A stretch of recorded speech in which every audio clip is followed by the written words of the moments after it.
Hello everyone, welcome to the second tutorial from EClip-production.com. And this time I'm gonna show you another way to make a bass line. This time it's gonna be less than a minute for the synthesis and coloring and everything. So last time I showed you about serum synthesis and processing for the bass line. This time I'm gonna use another VST, which is called Ilharmor. It's a pretty nice one. It's an additive synthesis VST, and it's kind of different than the rest of them. So let's start on it. First part is gonna be, I'm just gonna be fast and make the bass line without any commenting, and then after it I'm gonna explain what's happening and why I made each step. So let's load Harmor and let's make this bass line.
And that's it. This is the first point and the basic settings of the bass line. Of course, afterwise of this, when you start dropping another elements like hi-hat, you will need to clear some frequencies, but in this particular point you cannot do much because you have only kick in the bass, so you will need to cover more sounds in the project so you can clear out the bass.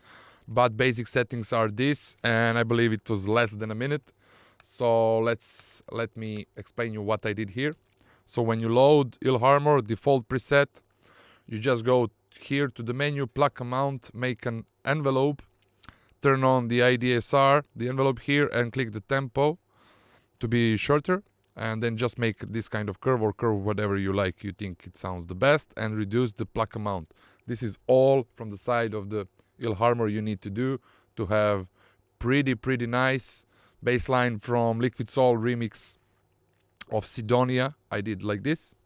So I did actually few different basslines, and then we decided to keep with Harmor one.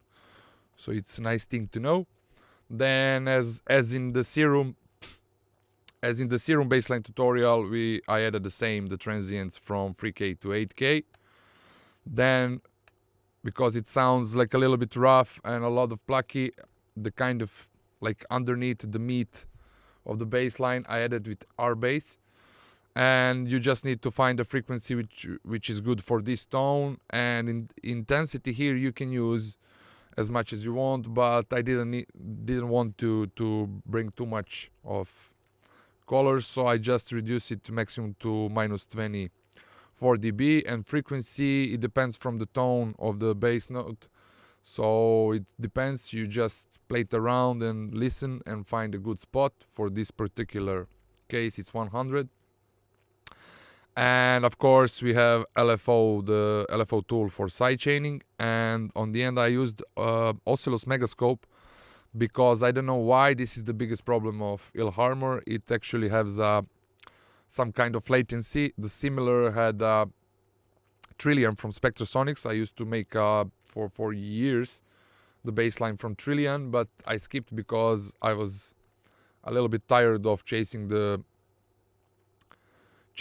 latency spot. So what I did, I just played it here, and without, you can see the delay here. If I type in 0, you will see that we have some kind of latency, so the note doesn't start on the grid, but basically you can just move it around and make it go straight to the grid. And if you are changing the notes inside the bassline, you will need to export each note and put it, because from each note is a different latency. But if you're using straight bassline, you can leave it in VST for sure. And then I was trying to find a good phase spot, but basically on 0 was the best. So that's it. Psytrance bassline, clicky and snappy and fat in less than a minute. Thank you for watching, and see you next week with another tutorial.